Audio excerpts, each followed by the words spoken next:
Christina Sass of Andela is working on a different part of the Sustainable Development Goals by my analysis.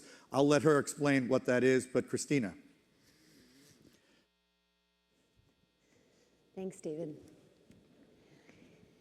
So yesterday in one of the sessions, it was the panel on ethics. One of the examples that was given was an engineer who built some kind of a product that could have been used to sort of create greater difference or divide, racial divide, when applied to recruiting or any number of things. And the question was asked, aren't you worried about this? And the engineer replied, like, I'm just the engineer. How this thing is used, is not my responsibility. And I just want to applaud Techonomy because you have populated this group of people with a group of people that knows that responsible tech growth is not going to happen to us. It's not going to be legislated upon us. It's going to be because we choose to hire engineers and we choose to make decisions, hard decisions every single day to actually make it responsible. So I want to talk to you about Andela and a fleet of engineers that I certainly believe will never say, I'm just the engineer. So we're all experiencing a real crisis of talent in software development, and this is well known. Raise your hand if you have an open job for a software developer in your company or your tech team and are trying to fill it. So this is really about how global talent it's both an imperative and a huge competitive advantage. And this scarcity is one that we really haven't grappled with and wrapped our mind around enough. So there are 5 open jobs for every 1 software developer in the United States, and this is a consistent pain point of hiring managers, a top pain point. On average, it takes about 65 hours in total to hire a senior software developer and about $23,000. I feel certain a lot of you could find a lot more to do with that time and money. It is also a persistent problem. So 1.4 million jobs went unfilled, just unfilled in 2016, a huge pain point to those companies that couldn't grow, and this problem is only getting bigger. By 2020, we'll have more than 1 million jobs than graduates.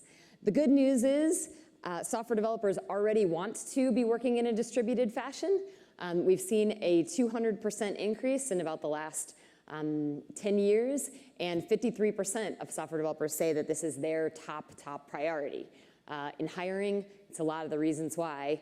If we're stuck in our old mentalities of must be near me, must be in the office with me, we're just hitting real barriers there.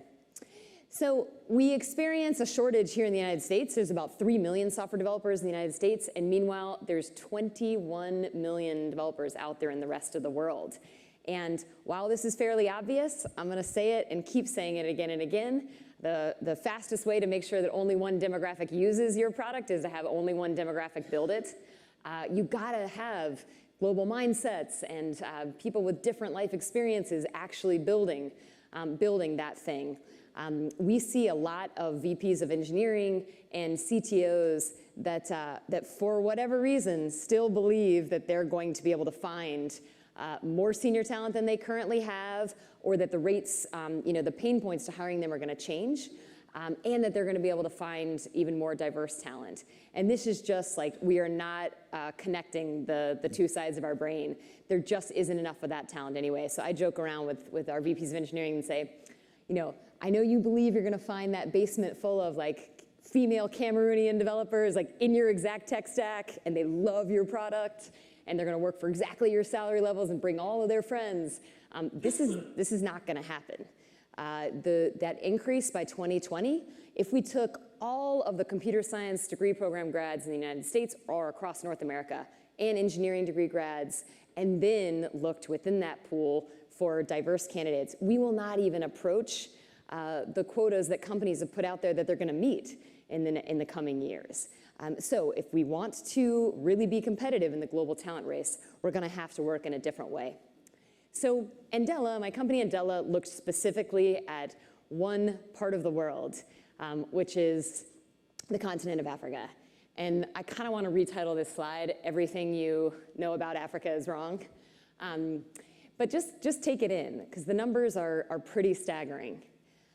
The continent of Africa is the youngest continent on Earth by a mile.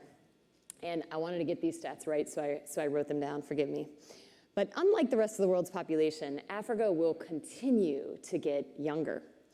By 2035, the working age population of Africa will surpass that of India and China. And by 2050, 1/4 of the world's population will be African. And by the end of the century, 50%, 1/2 of the world's youth will be African. So if you're not thinking about this, if you're intending to scale a company and you need huge workforces and you're intending to find more and more customers and aren't thinking about this, it's time to think about it. This continent has so much to teach us and so much unbelievable, brilliant, untapped talent. And I'll just give you my favorite example of this. Think back to the first time that you transferred money on your mobile phone.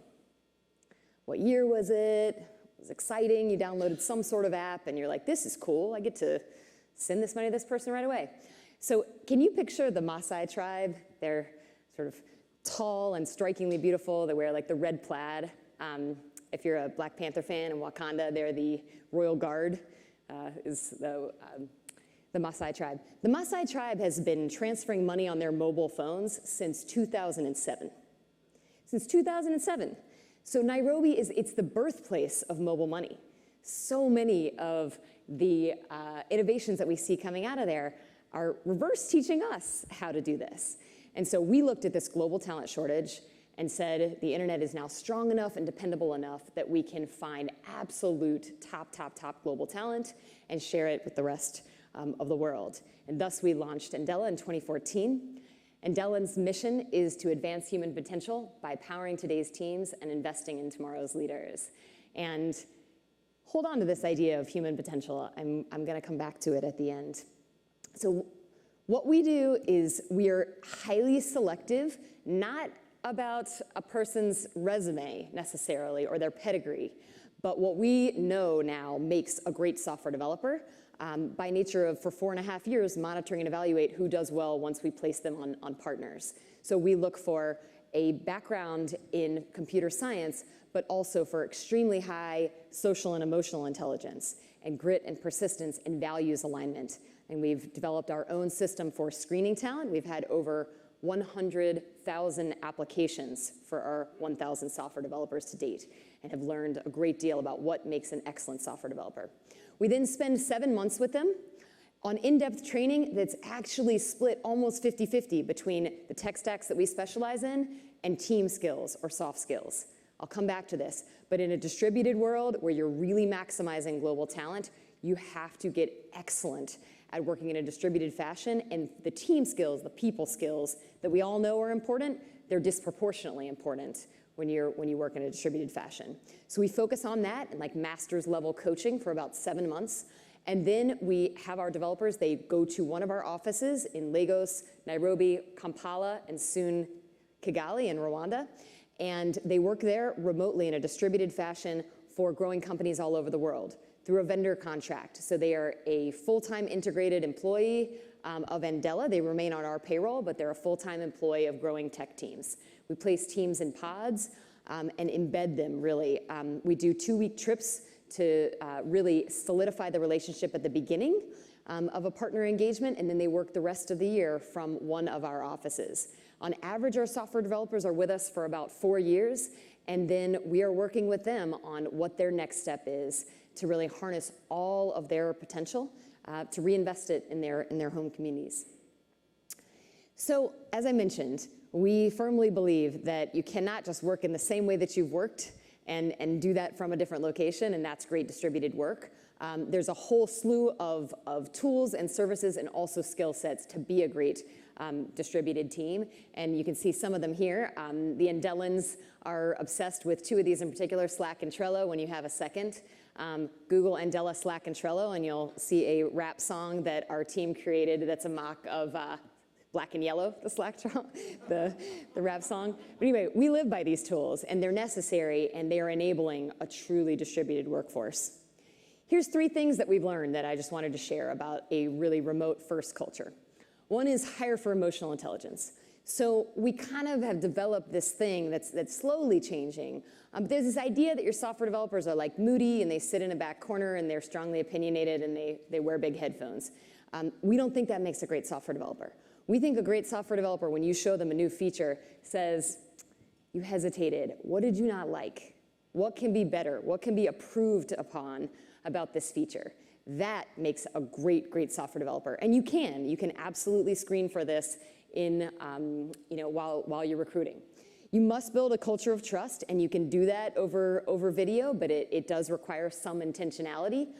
There's so much in tone, there's so much that we think happens at the water cooler that you can also make happen in a virtual environment by being really specific about it and saying, hey, what does it take to build trust? When we have our first disagreement over Slack, is somebody picking up the phone to really resolve what happened there and understand different tones and things. But you have to really start with trust and build trust. And then the third one is distributed, is its own skill set. And I'll just give you one example of many. When we say we train with soft skills, we do a lot of business improv.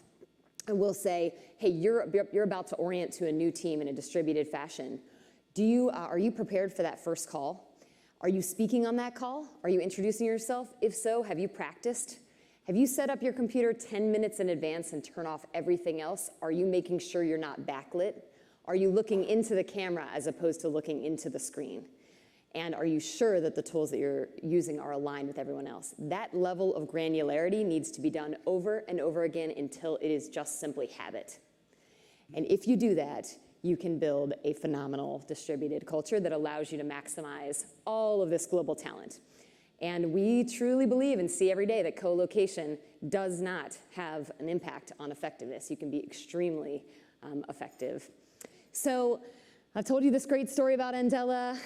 And I just want to, hammer home that the examples that you're seeing here at Techonomy are very real and are, coming alive. So Andela, we started in 2014. We now have over 1,300 team members in between Nigeria, Kenya, Uganda, and Rwanda. We've raised $81 million in venture capital. Our developers are placed as full-time employees at over 155 different companies like Gusto and SeatGeek and Headspace and Viacom, and they're in 55 different cities globally. And so I just want to come back at the end to this one point. We've been talking a ton about what it means to grow responsibly. And I'll just leave you with this question. What would our world be like? What would the next 5 years be like if we had an ethical technologist in every room at every major decision point to ask the question, does this advance human potential? This thing that we're deciding, this thing that we're building, this choice that we're making, does it actually advance human potential? Of course we need to make money. Of course we need to do well. But what is the actual risk? Does this decision that we're making advance human potential? And certainly we at Andela believe that while the digital revolution may have started just down the road here in Silicon Valley, its future, its inclusive future, its ethical future will be written by the people who know these problems best, by the people who want them solved best, by technologists in Lagos and Nairobi and cities across Africa. So thank you.